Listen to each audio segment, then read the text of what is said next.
Hello and welcome to season 2, episode 30, our last episode of season 2. Welcome to BlackLantic.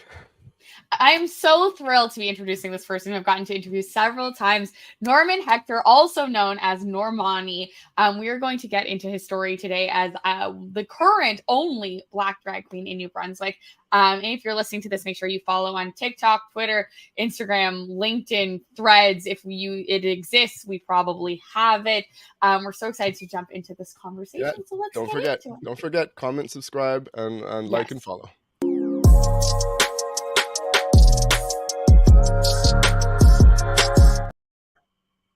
Hello, Norman. How are you doing today? I am fantastic. I'm so excited. So we had a whole preliminary conversation because I've gotten to interview you for CBC, for By Blacks. You came and visited. So I am thrilled to know your full story. And I'm so excited to have you as our finale. And also, I mean, we're putting this up during Pride Month. And so I'm for New Brunswick at least, and I'm super excited that we get to have some additional queer representation as I'm, carrying that torch all alone on this podcast. Yes. I'm so excited to have you on. Yes, Clinton? No, nothing. You are. I can't help you there. So I guess we'll start at the beginning. Norman, tell us a bit more about you, your upbringing, growing up in St. John, and what that was like for you. Yeah. So thank you so much for having me on today. I'm thrilled. I'm thrilled. And I'm always thrilled to tell my story and hopefully kind of motivate and inspire other people that think that they can't do something. So I was born and brought up in St. John, New Brunswick, grew up in the South End, and come from a huge family. We come from, I have 8 brothers and sisters, and they're all spread out all over the United States and Canada. But I stayed in New Brunswick. I didn't want to leave. And I kind of, made my home in New Brunswick. So this is where I reside now in St. John, New Brunswick. Love it. I am married to a wonderful man.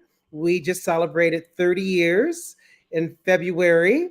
And hopefully we'll celebrate another 30 if I don't drive him crazy. I certainly think you probably will. I think so too. Congratulations on your 30th.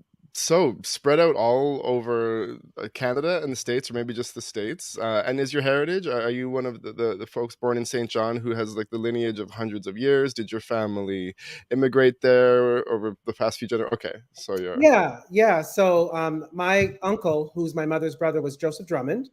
He was a civil rights leader. He was the first Black man to go to Ottawa and, march on Parliament. But he's done some other great things. He's passed since. And my uncle, who was my mother's brother, was a Black civil rights leader in Canada. My aunt on my father's side was a Black civil rights leader in the United States. So we all kind of just came together. And I watched them growing up, and I kind of thought, wow, my family's really kind of different.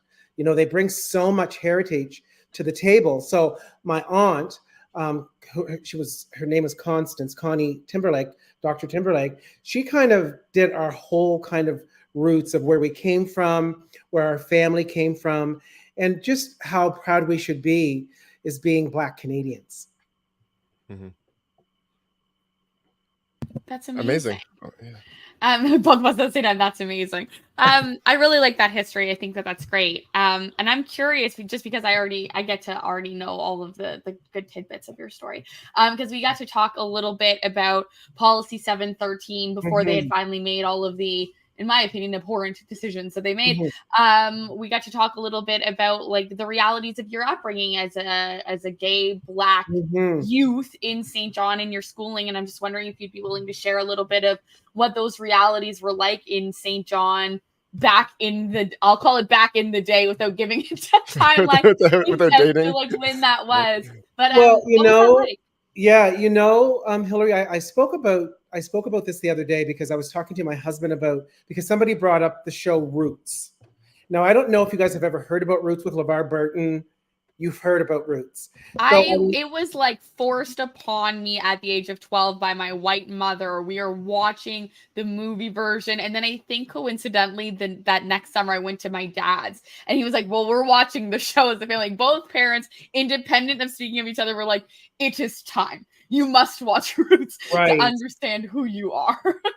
So Roots was kind of a good thing and a bad thing for me going to school because, as you know, it was a mini series, and maybe you don't know, but it was a mini series that was on every night through the week, and I watched it from start to finish. I was young. I still watched it from start to finish because that was something that our mother and our father wanted us to do. So we watched it, and I watched it. But as I was learning about how Black people were treated, I remember going to school and being called names, because they got names from that. I remember walking into one class and somebody calling me Toby, because Toby was the main character. And they thought it was funny. This white person thought it was funny. I also remember, the comments about the names that were called. And people would say that just freely in school. The N-word, right? The N-word, the C word, Okay. all Wow. of those words that bring a lot of pain to us.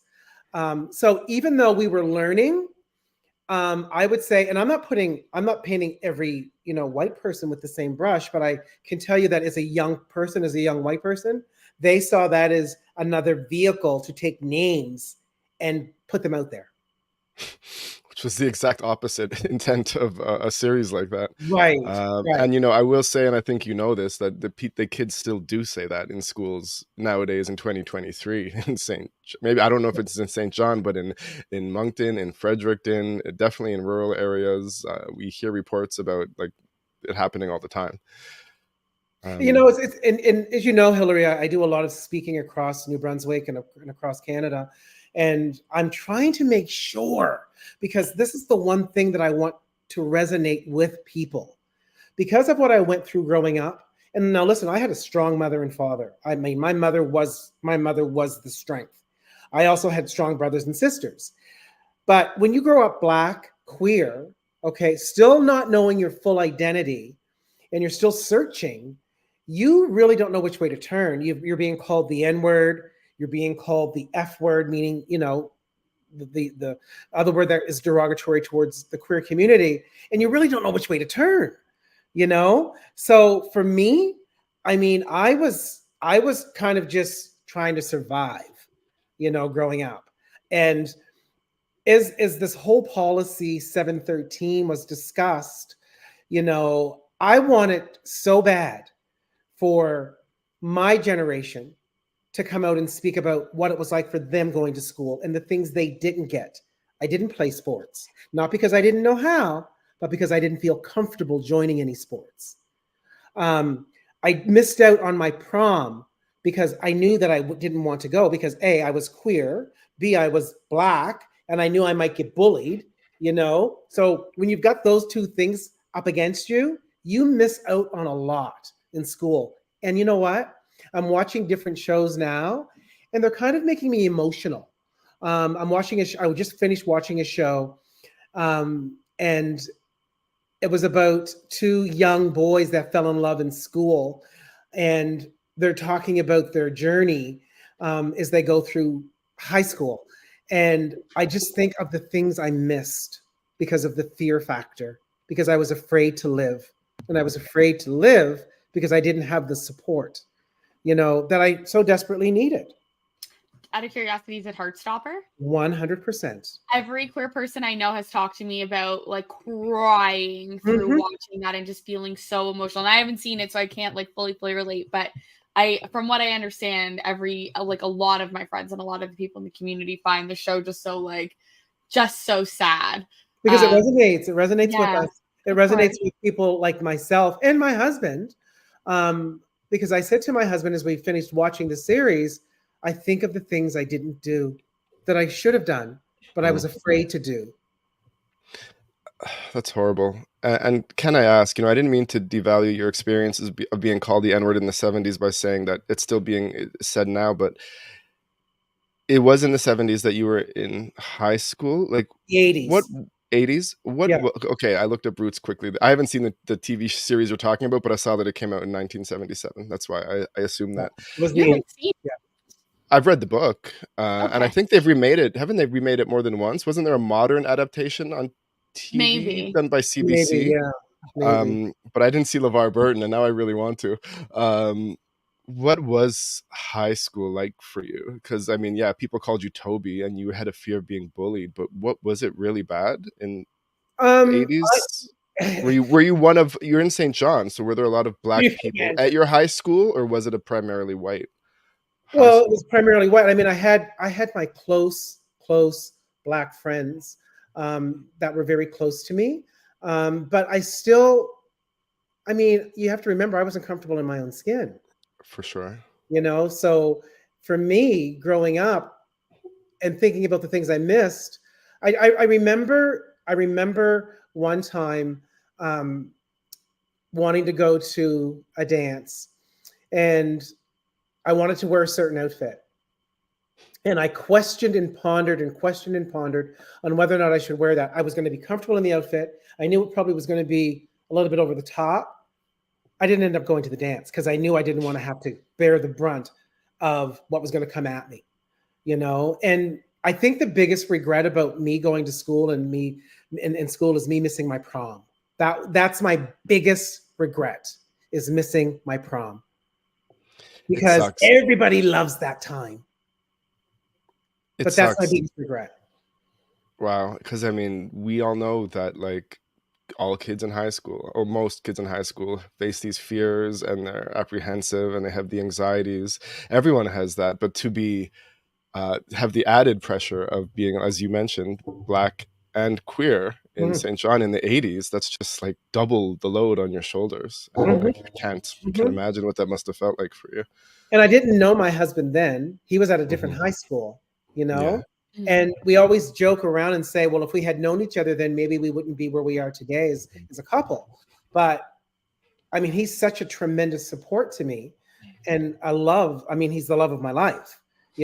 But he has things. He's an indigenous man, Mhm. that still has to bear that cross. And I say to him, we each have crosses to bear. And even this morning, I was listening to CBC Radio talking about the non-activity over the systematic racism report, and how nothing has been done in 7 months. jeez. And how there's never any there's never any action. People are always wanting to sit around and make changes, but what are you going to do to make that change? And what timeline? And what are you going to implement? And how are you, like, there's never any discussion around that. And I listened to the indigenous people talk about their stories that they shared, and some Nigerians talk about stories that they shared. And now they're coming back wondering, okay, we took the time and shared our stories. What are you going to do with it? It's been 7 months. What are you going to do with it? Yeah. I mean, the can of worms you've opened inside my soul because the Yeah, running yeah. joke is that for the last 2 years, I have been literally screaming about this entire thing, the entire process, how long it took for it to even get started. And all I will say is that I am not surprised that nothing is being done and that people basically had to go through a secondary trauma by reliving their trauma as anecdotes for then Blaine Higgs to do nothing but basically throw it out because he 100%. meddled in the whole process in the first place. Right. I'll say I'm very proud, and I keep saying this, that one of the few recommendations that is being done is implementing Black histories into the curriculum, which Clinton and I got to have a heavy hand and be a part of, and I'm Mhm. proud of that. But that was in the works Way before. Yeah. way before it was even a recommendation. I just think it's so frustrating that we knew that this was going to happen. If anything, I think they created all of this to try to get Black people to vote and think that they were finally Oh, going to do 100%. something. To But shut up. Yeah. I think Yeah. as us, Hush money. Yeah. as like Norman and I, as like New Brunswickers and Clinton, having lived there long enough, we knew that that was just a ploy. Right. Right. So, but Yep. back to you, because I could make a whole episode. I was on going to this. say, careful now. Yeah, we can make an episode on that alone. But This whole episode's about to take a 90-degree turn. No, but back to you. Yes. I am curious, and I'm surprised I didn't ask this before, but because I know the story, but going from feeling fearful and maybe insecure about who you are in this, like, trying to find an identity. I know that for 18 years you had a company in which you taught modeling and runway and etiquette and all these different things. So how do you go from a place of so insecure about yourself to, you know, wanting to uplift youth and continuing to do so as Normani, which we will get to. But what transition happened, or how did you find that self-esteem in yourself to then be imparting that wisdom onto others? So I would say that a lot of that came from my mom, with wanting me to stand tall with no matter what I was dealing with. My mom was, as I told you before, my mother ruled with an iron fist. You know, she didn't want any of us to do anything that was wrong, but she wanted us to stand up for ourselves. And I was the one that was always on my mother's apron, hanging on her apron. You know, I was there with her 24/7. And she was the one that instilled in me, no matter what you are faced with, Norman, you are going to have to go out and face the day. You are going to have to live your life the way you want to, no matter what it is. As long as you are living a good life, go out there and do it. And I was 19, 20, turning 20, you know, when I decided, you know what, my mom is right. My mom is absolutely right. So I did stand up for myself, and I started at that point in time becoming more interested in fashion and wearing things that I was comfortable in. Despite the bullying and despite what people would say, I still did it. And I still do it today. And I knew by grasping a hold of that part of me, the other things would fall into place.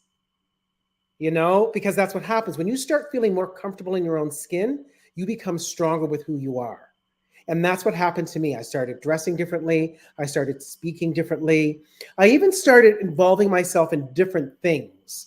Like, for example, different jobs that I would apply for and that I would get, you know, and they weren't, you know, high corporate jobs, but I always wanted to work at a store that offered some kind of style of fashion, you know, so I was able to do that. And that helped build up my confidence, being out there and talking to different people every day. And then I realized not everybody has the same mindset, you know, and then I knew in my mind, based on my experience and based on what I knew about fashion and what I knew about modeling, I knew I wanted to go down that road. I knew I wanted to open up my own modeling agency, but I wanted it to be different, because one of the things I didn't get in school was support from other places about my confidence, about my queerness, because that wasn't available then. You know, there were no support groups. There was no LGBTQ plus flag flying in schools back in the 80s. There was none of that. So I knew in my mind that I wanted to impact people that wanted to model, that wanted to learn runway. But if they didn't, I wanted to impact them on the level of making sure they felt confident, if they were being bullied, if they were being picked on, or if they just felt different, to be comfortable in their own skin. So it was kind of a win-win, because I was sending people away to Toronto and other places to model, but other people were becoming comfortable with themselves and just going out and applying for jobs, you know, going out and facing the day, hanging out with friends, you know, having different conversations. So I did that for 18 years. And many students went through this program. And I still see many of the students as I walk down the street today, and they come up and they thank me. They thank me for giving them the confidence that they didn't have. But I never had that. So I knew I wanted to give that. You know, when you don't have something, you know what's missing. So you can give that. Yeah. I think that's such a great answer, and it harkens back to what we were talking about when you came to Toronto not that long ago, about the idea of how Black people always want to build legacy, and how, so, and I understand Double E as a Black queer person, how we're always looking, like you said, for what's missing, what we didn't have, that representation, and how we can give back to the community. And I think that's amazing work. And like I said to you in person, I definitely know I had heard about your agency back when I started modeling in like, probably what it would have been 2015 that I might have started modeling. Yeah, so I definitely had heard of you then, which is so funny that, you know, took this long, but we are connected. I'm just curious, what are some of the, other than like, you know, inspiring, what's some of the other like bigger highlights of the 18 years that you spent with that agency, having it? I would say that so every May I would take between 80 to 90, maybe even more, but we took a big group of students to New York City that had never been to New York City. And I would organize a photo shoot in Central Park. Even if they didn't want to model, They were going to have a photo shoot in Central Park. The looks on the faces of the kids, male, female, that were experiencing that had never been out of St. John, that had never had that experience to go to New York City. That probably is one of the biggest highlights. I mean, of course, highlighting, people that were signed with agencies, but I'm talking about the impact with people's lives. All right. I'm talking about how is a brown person or as a queer person or as a person that just might be, different, how they're being able to be, how they're accepted, and how they know they're accepted by going through my program, but also by going to a city where they see people like them, where they see people like them, where they see cultures, different fashions. And we did that, and I did that every May. I took a group every May to New York City. And that was probably my biggest highlight. That's amazing. That's amazing. Yeah, getting people out of this small province, out of the town that they're from, and having their eyes open to a bigger world. I mean, we can see on TV and on the internet that things are different outside of New Brunswick, but that is a great highlight, because experiencing the world, traveling, seeing people of different cultures, even going to a city where you're allowed to wear what you want, as you mentioned, Right. even that is still the case in New Brunswick today. Like, Right. even myself, there are outfits that I reserve for going to Toronto, because I just feel like the style and the fashion, I just don't want to get stared at. And they're normal outfits. They're outfits that would be considered normal in Toronto. But I don't wear them here, really, because And isn't that sometimes I do, but I have to think about it. Like, is this going to be weird for you Moncton? shouldn't have to. You shouldn't have No, to. of course not. Who Of course says not. you cannot wear what you are comfortable wearing? And I know I can. And It's just, but even, the repercussions that could possibly come to you. Yeah, I subconsciously dress a bit more Conservative. in line. Yeah, conservative with what people are wearing here, and you Yeah. fall into place of it. Mm-hmm.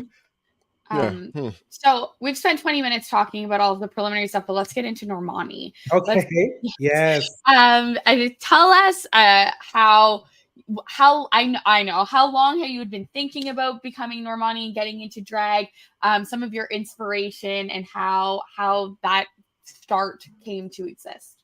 So I always have been involved in the drag world. Always, never did drag, but I was always involved in the drag world. And in St. John, we did have drag performers back in the early 90s.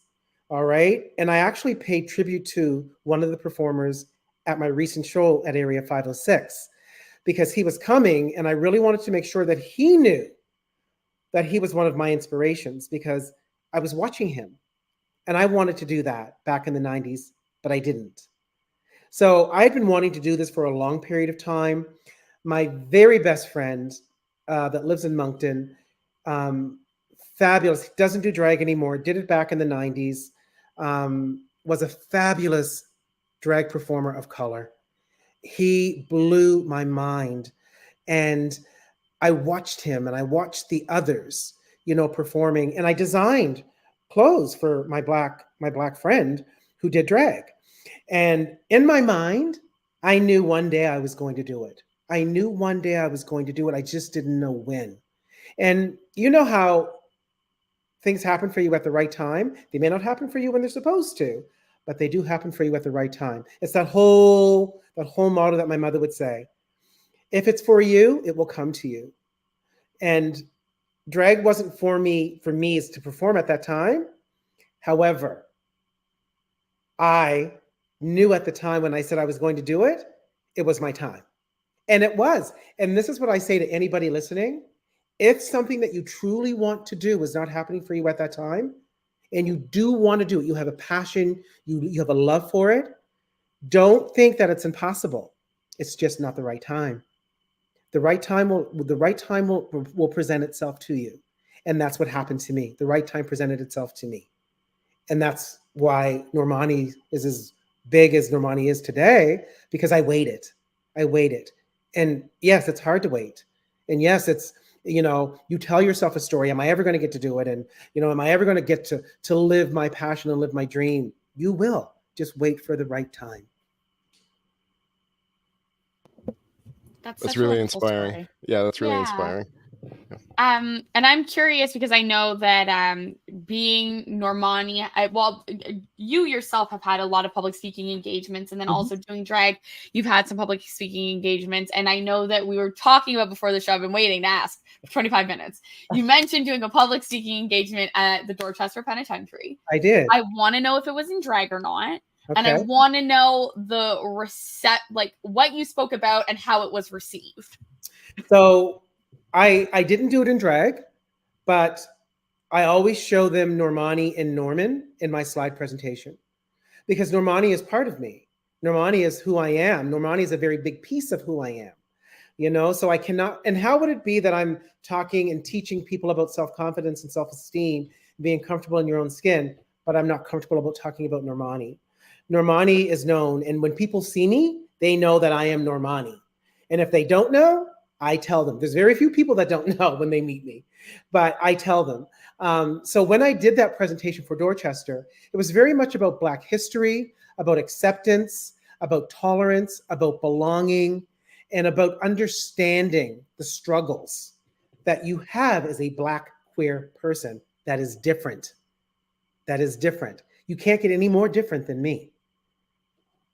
You know, and I can tell you this, the auditorium was full. Oh, wow. It was full. And, you know, I thought, they're probably not going to ask me any questions. They're going to probably just sit there with their arms folded, you know, the resistance. I'm only here because I have to be. But it wasn't that. It wasn't that.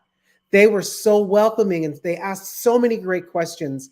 And I remember one guard who was sitting and listening, and he might have been maybe in his 30s. And he was sitting and listening to my presentation. And he came up to me at the very end and he said, I am leaving this presentation today with things I didn't know, that I thought I knew, but I didn't know. Because a lot of people just assume that the name calling doesn't affect us the way that it does.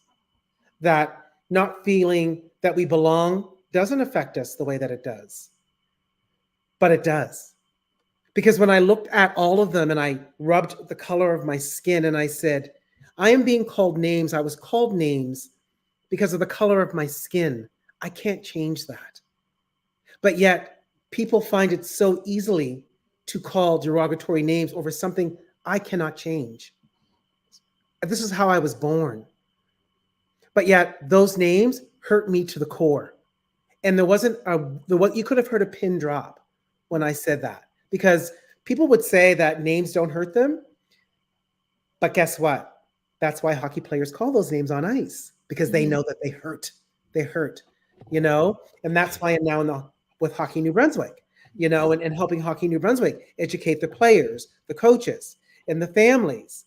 Because you can play the game of hockey. You don't have to be disrespectful by calling somebody a derogatory name. There's all kinds of other names you can call. But when you go for the juggler, when you're calling somebody a name over something they cannot change, it's like saying to somebody that is handicapped or somebody that is mentally challenged or, you know, that has mental health issues, you know, calling them out for that. How dare you? How dare you do that? You have no right to do that. But they're listening. Everybody is listening. Everybody is standing up and listening to what I'm saying. And that's the best piece about all of this. I leave knowing that I have changed mindsets because people are listening to understand. They're not listening to react. Because, you know, when you listen to react, you're going to be like, I don't want to. But when you listen to understand, you walk away with something totally different.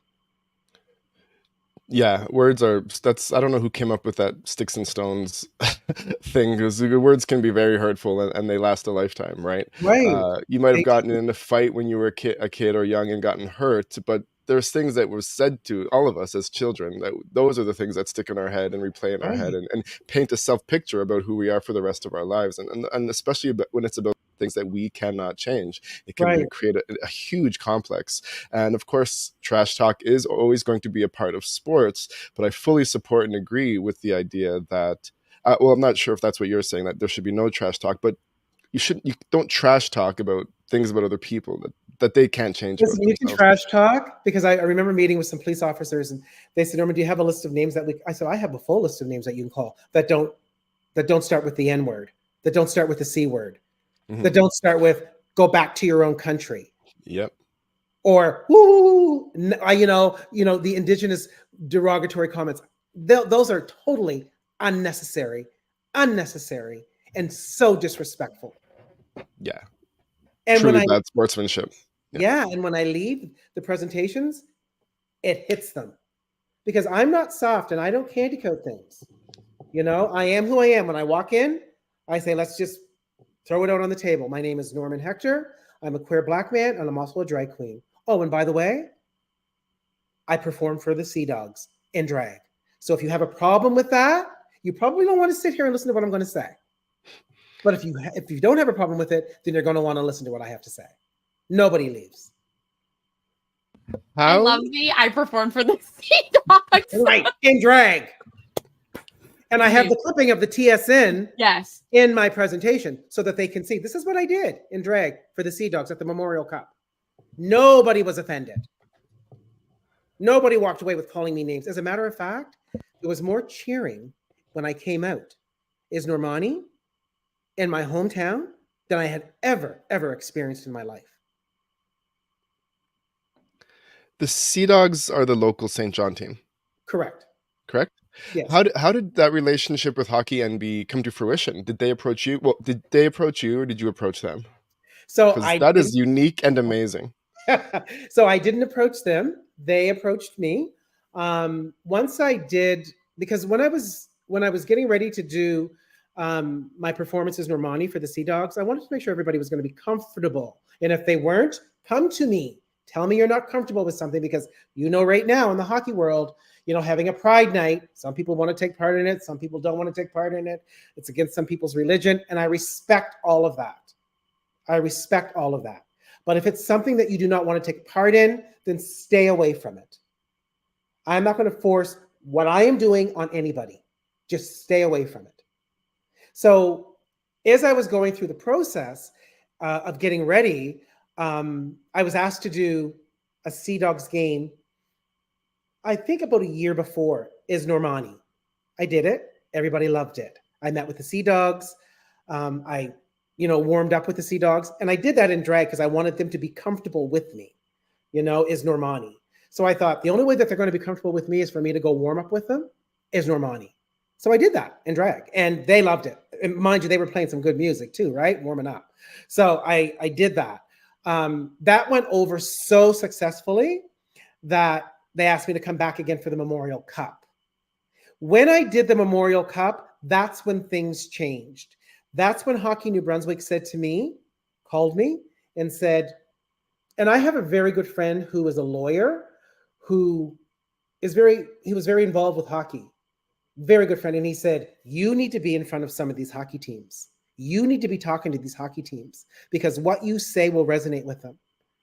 And I said, yeah, no, hockey's not going to want to do that. He said, you need to be in front of these hockey teams. So he invited me to come to a presentation to speak to the coaches, just the coaches all over New Brunswick. And I did. I talked to them and the coaches said, we need him. We need Norman to come in. So I am now starting my second year traveling with Hockey New Brunswick. And my first presentation with Hockey New Brunswick going into this year is in October. And I will continue on every month, traveling throughout New Brunswick, doing presentations for teams, coaches, and players. That's so it's such an incredible story every time that you tell us or tell me, I guess, about the hockey thing, because I just never expected it. I and all of the things that you had shared, I just never expected, but it makes so much sense when you describe how important it is, and the fact that you talk about not only drag and queerness, but just the basics of respect and how important that is. And I think that's huge, especially when we've shared on our podcast several times over the name calling and racism and disrespect between, you know, New Brunswick players and PEI players, and you know, people being kicked out of games and unable to play because of their poor sportsmanship. So I think it's crucial and important for people to hear this, and from someone they might not expect to be you know, their new role model, but I think that's what you become by the time don't you get me leave. wrong. Don't get me wrong. I took a lot of bashing in the social media aspect of this, okay? Because I was called every name in the book from people that are keyboard warriors. You don't know who they are. They just like to use profanity when somebody's doing something to try and change people's mindsets in a positive way. And I remember hearing a call because I wanted to hear it. I wanted to hear this comment. And I won't tell you who sent it to me because they weren't supposed to, because I wanted to hear it. And I wanted to hear what this person from Alberta was saying when they read the story about me going into Hockey New Brunswick to help the hockey players understand diversity. And this person that was calling was from Alberta. And well, they put the N word to me. They put I mean, it was horrible, horrible. And I remember saying to Hockey New Brunswick, I would understand if you didn't want to move in this direction because of the backlash that you're getting, because it was brutal. It was brutal. And I have to say here today, Hockey New Brunswick did not back down.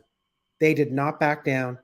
As a matter of fact, they became even stronger with supporting me and saying, oh, no. We are not going to let bullies change what we are. And you know what? Good thing they didn't. Good thing they didn't, because now it's escalated into something bigger. I'm now working in conjunction with Hockey Canada, you know, helping them build their RFP and helping them with their training modules. So you see, because Hockey New Brunswick did not back down, more things came from it on a positive note. I mean, yeah, I don't think you'd be surprised to hear me say, and many other people say, that's surprising. Like, you wouldn't imagine that from the hockey world, as we know it traditionally, to have that kind of support for you both as a Black man and a queer person. Like, that is enlightening. Like, these are these gems that we hear on the show that are really beautiful and eye-opening, and like, oh, there's hope for the future. Really? Wow. And especially because you say that the result, of course you're always going to get backlash, of course, but you've changed minds, you've opened eyes, you walk away and you say a lot of people in there get it. And then you have the people that come in and say, "Oh, he's going to go in there in a dress and change our kids, and he's going to make them want to wear dresses, and he's going to make them want to dress and drag." Come on. We won't even get into drag story time, okay? Because that's another topic for another day. But we're not doing that. I'm not doing that, and we don't have the power to do that. I'm not a warlock or a witch. I can't place spells on people to make them change. Like, come on, you know, like, it's ridiculous. So now it's being so widely accepted, me in the hockey world, that it's only gotten bigger.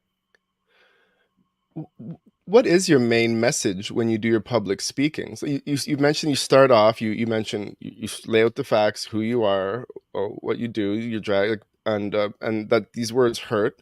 Right. But after that, where do you take it from there? Respect. My main message is respect. Respect each other. It's not a hard thing to do. Like, I know for a fact that we all say that we do respect one another. And I say this to the players, and I say this to the coaches, and I say this to the families. But do we really, or are we just letting that word roll off our tongue because it sounds so good?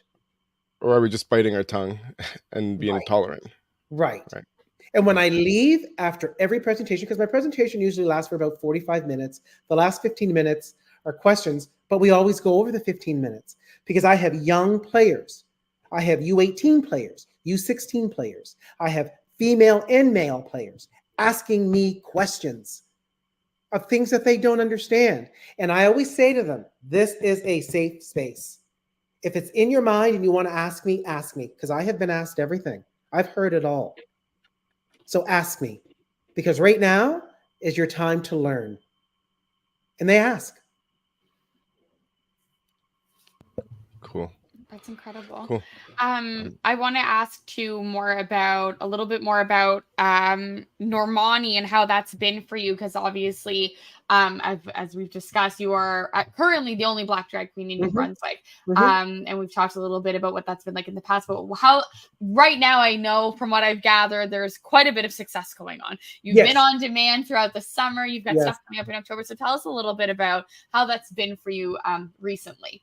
Yeah, so as I said to you, Normani is a very big part of me, but I also want to make sure that Normani holds true to what Normani's message is, all right? Because, and I want to say this very carefully, okay? I want to make sure that everybody understands. Drag comes in many different forms. Drag performers come in many different forms. We have drag queens, we have drag kings, you know, they all come and they do their own act. And that, I mean, that is their act. And that is something that should never be taken away from them. For me, my message is different. I want people to come and see the entertainment. I want people to come and feel like they're sitting in Vegas, watching Diana Ross, watching Whitney Houston, watching Tina Turner, watching Aretha Franklin, watching Celine Dion, watching all of those greats come out and do a number. All right, without me having to shake my rump, okay? Because I'm dancing, because I have to dance.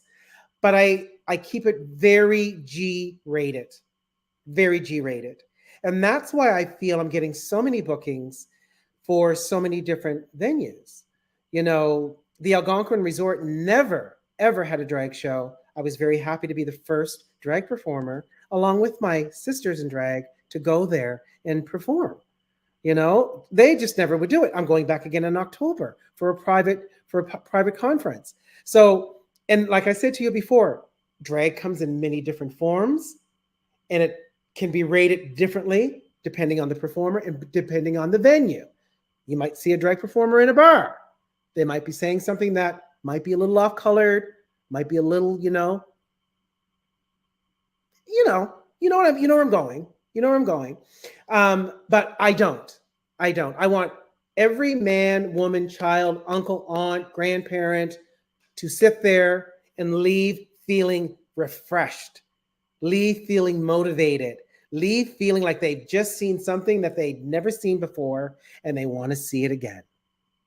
And that's what's happening. And that's why I believe Normani has taken off, you know, with bookings and with so many different things. I'm a man of a particular age. I'm not going out there shaking my behind in ways and gyrating. And that's me. Others may want to do that. And that is totally, totally okay. And that is up to them. But that is not me. If you're hiring Normani, be prepared. You're not going to get an R-rated show. And I do agree with, I think that is a lot of the maybe backlash towards drag story time, etc., is this idea that at least even from a Toronto perspective, if you're going to see drag, it's more so typically at night in a bar around alcohol, and it is almost always some kind of somewhat sexual performance, whether you're seeing something that is a visualization of something that should be in the bedroom, or the song is about that, or the outfits, or like, even if we talk about, for example, on I think the most recent winner of All Stars, Jimbo, is just inflated genitalia and boobs as a costume. And I saw them on the street for the first time at Toronto's Pride Parade, and I was like, oh my word, my God, oh my God. But that's also like, it's both part of the problem. It's supposed to be, I think, part of what's supposed to be so fun about it, but it definitely makes it taboo and more of a walking on, I think, eggshells conversation. And my bookings come from the corporate world. Yes. You know, I have corporate companies booking me because they know that if I'm going to come in, they're going to get really a bigger bang for the buck. They're going to get a show. They're going to get the costumes. They're going to get the music. They're going to get the performances, and they're going to get the message. Of course. It's a lot harder to book corporate, just like gyrating boobs and dancing, as opposed to something that comes with a message of respect and is G-rated. So I definitely get that. Right. I'm cognizant of the time only because I'm the person with the call, not because I don't want to continue this conversation. But I have to ask you the one question that I've been dying to ask you across all of the interviews. which is, but I'm going to ask it in the most polite way that I Okay. can. Okay. The most polite What way that is I it? can. As an Acadian Black woman, we know that there has been, I would say, a resurgence of acceptance around the Acadian community backing their drag performers with the Acadie Drag Ball, integrating drag performances in Acadie Rock during, Kanzu and the Tantamad and, the Acadian Day. And I guess the way I'm going to ask this is, I get the sense that there is not the same backing for Black queer drag as you are currently the only one, and that it is not the same. Not only from the French community, that it has a primarily Black presence because of the influx of immigration, but also, with withstanding Black people that, are several generations deep, potentially living in St. John and other areas. And I think maybe the best way to end this is, what would you say to people who still have reservations towards Black queerness, or this idea of them coming together, or just queerness in general still in this province that sometimes is very archaic in the way that it behaves? So that is probably the best question that you could ask me, Hillary. And you are correct. You are correct with assuming and saying that there isn't the same level of support or love or understanding, from the Black community around Black queerness. I wish there was. I do. I really do wish there was, because there are so many things we could do together to help create even more change. So what would I say to my community, or to the community as a whole? Try and step out and learn about something new. Don't allow fear to be your decision factor. I have accolades of comments and notes from corporate companies, from families, from all over, that have taken part in my shows, that have sat in the audience, and they've left feeling exactly the way that I want them to feel. Imagine, as a community, what we could do, having me as more of an ally in the Black community, in using all of the tools that I have to even impact young gay children, young queer children that have questions about their own sexuality and don't know where to go to, or may not be comfortable enough talking to somebody that doesn't look like them.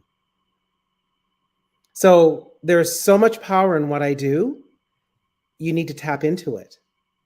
Yeah. And that's what I would say.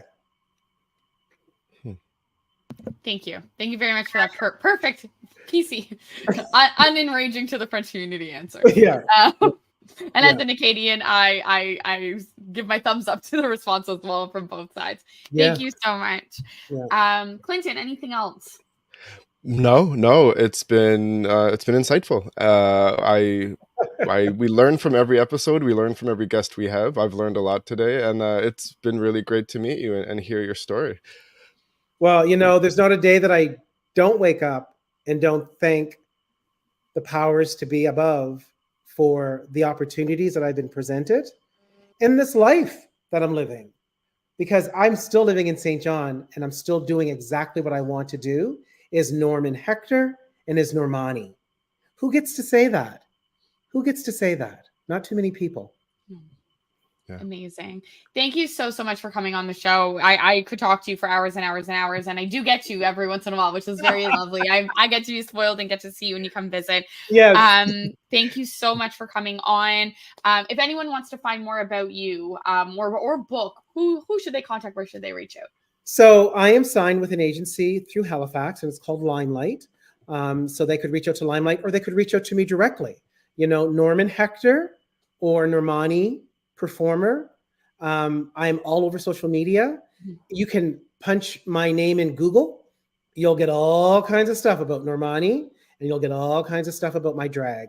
So if you are interested in wanting to see me, or have me come and take part in something that you have, come talk to me. Come talk to me. I would love to venture out and do other wonderful things and continue changing mindsets. Amazing. Wonderful. Perfect. Thank you so much for Well, taking the time to speak with us today. Go ahead, Clinton. No, thank you so much for taking the time to speak with us today. And to all of our listeners, thank you. This wraps up our 60th episode. So end of season 2 of BlackLantic. If you can imagine what it takes to put out 60 episodes with no budget, it's a lot of work. We're going to take about 4 weeks off and we'll be back. In the meantime, we'll be trying. You saw the change from season 1 to season 2. So you'll see the change from season 2 to season 3. Please make sure to subscribe, share with your friends, like, comment, follow. All of these things make incremental differences in helping us get out there. And a small reminder that during our break, we'll be at Summer Salsa in Fredericton. So while we will not be making podcast content, make sure you follow on our socials. We will be there doing work. We'll be there for the 3 days. Come find us. Come talk to us. We'll be in the streets. I'll be in Fredericton. I don't think I've been into Fredericton in a decade. So maybe someone can show me around a little bit in these streets. Thank you. Thank you so much, Norman. Thank you. Thank you. All right. Bye.